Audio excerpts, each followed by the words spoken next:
What's poppin', guys? Guard Champion here. And this is the final video in our Greatest of Paldea series. This video will feature Attack, Brute Force, Strength. Let's go over the criteria for making these teams. 1. Paldean Pokemon only. 2. 1 Ruination, 1 Paradox Pokemon. No exceptions. Last and foremost, each Pokemon can only be featured once for this entire series. So if you're an overachiever like Flutter Mane, who has top 6 stats in multiple areas, then one video for you, chump. Whew, guys, this battle was freaking heat. I gotta say, it literally came down to making one correct play, and I'll let you guys watch for yourself. So it's definitely a good one to close out this series on. So thank you guys for clicking this video. Have a wonderful day. Thank you for watching. And yeah, peace.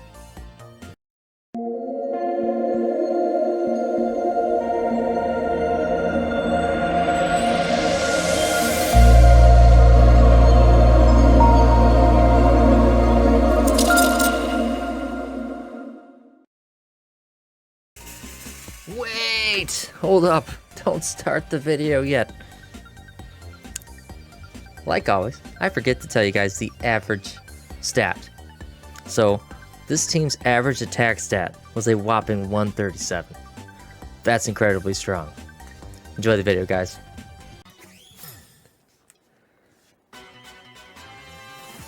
So, based on team preview, we are going to be fighting a speed boost baton pass team. Just lovely. And it's super freaking annoying, as this thing decides to go protect turn 1. To ensure that this thing gets a speed boost off, which I'm kind of happy because there's no like reflect or light screen kind of shenanigans. So here I checked to see what dark resist he has, so I decided to go Iron Head just in case.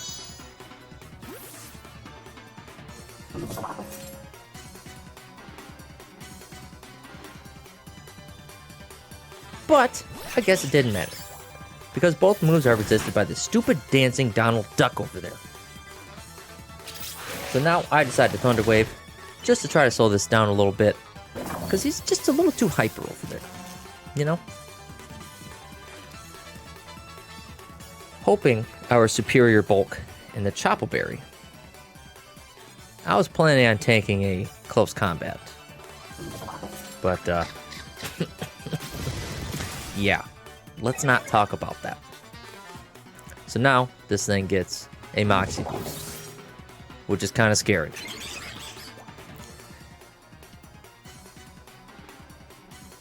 So I go with my own Donald Duck, assuming I'd be faster since he's paralyzed, but also forgetting that he got a speed boost from a Spothra and a speed boost from Aqua Step.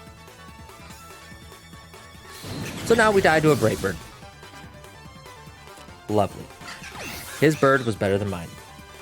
I really regretted not having Focus Sash on this thing, because I didn't have hazard removal on this team, so I decided to go with White Herb instead, since that would have been useless. So now we go Ceruledge, because Shadow Sneak should kill with -1 defense, as thankfully it does. So now we can stop this stupid dancing Donald Duck. Gosh, that's a tongue twister, guys. Stupid dancing Donald Duck. From dancing all over our team. As back in comes the Spothra. So I know this thing is going to protect. So I decided to go Palofin, so that way we can switch out and activate our superhero powers. Clark Kent edition.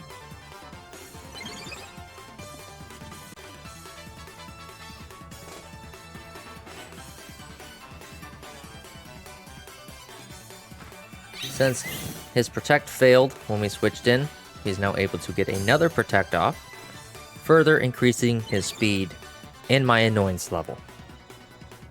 So now we're gonna have to play pretty smart around all these baton passing strats, knowing that we're basically going to get outsped this entire match at this point. As in comes a Dragonite, and Flip Turn is able to break that thing's multi-scale, which is going to be very nice for us.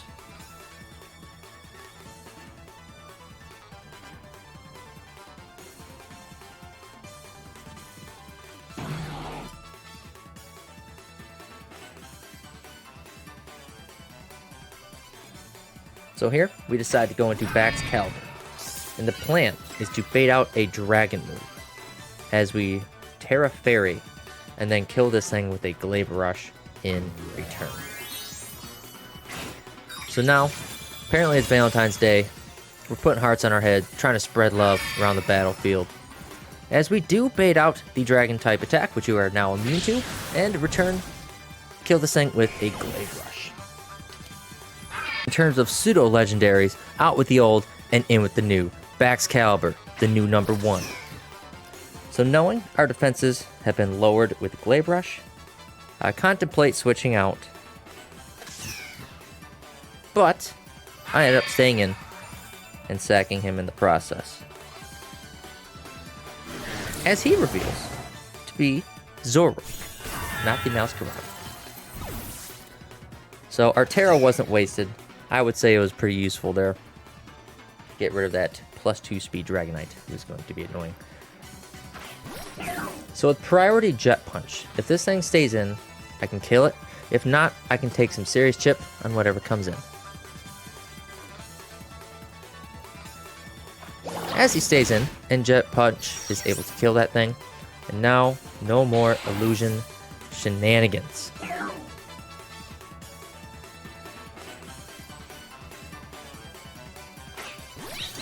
At this point, I'm getting pretty damn annoyed with this thing. So I decide to stay in and try to Jet Punch this thing in the face, as he protects, further raising my annoyance level to +3 right now. So I stay into Jet Punch to punch this stupid ostrich in the face, either whittle it down or hopefully kill it. So now luckily we have priority with Ceruledge and Palofin to handle this thing later on, as he sends in Masquerade. So we switch out into Roaring Moon to resist the Flower Trick.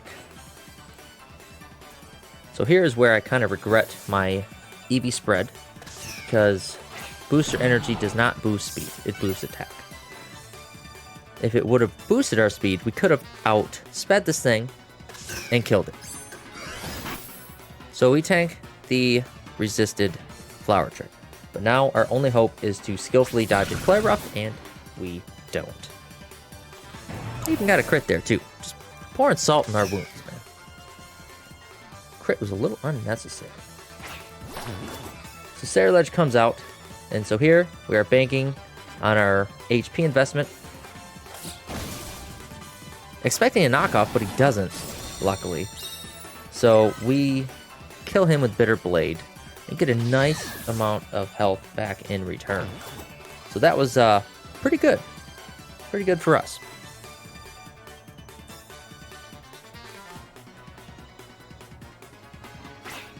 So now Walking Wake comes in, and we are kind of in a bind. Palofin does not have the moveset to handle this thing, plus he can easily kill us with a water move into Ceruledge. So I bank on him expecting a switch to Palofin, so I decide to stay in and go for a Shadow Claw. This ended up being the game-winning play. We tank that Draco with our Assault Vest and get some nice chip on the Walking Wake. We follow with a Shadow Sneak, and now Ceruledge goes down. -4 special attack on the Walking Wake. We definitely had a true warrior on our side of the field. He did what he needed to do. So now, all the weight and pressure of this battle lies in the hands of our team's mightiest hero, Palofin, as luckily, Draco Meteor does not crit, and we kill this thing with an Ice Punch. And now, all that is left is that stupid Espathra, who goes down with an Icy Punch to the face. So that's what you get for being so gosh darn annoying all freaking match. Man, guys, I was at the edge of my freaking seat this entire battle. Whew. Definitely a great one to end the series on. And freaking Ceruledge, man. He came in clutch. This is my first time using him in a competitive battle. because I've used him in raids and stuff before. So he's definitely freaking heat. I liked it. So yeah, guys, if you haven't seen any of the other videos of this series, all the links will be in the description below. So thank you all for watching. Thanks you for even making this far in the video. So you have a wonderful day, like I said in the intro. Thank you, guys.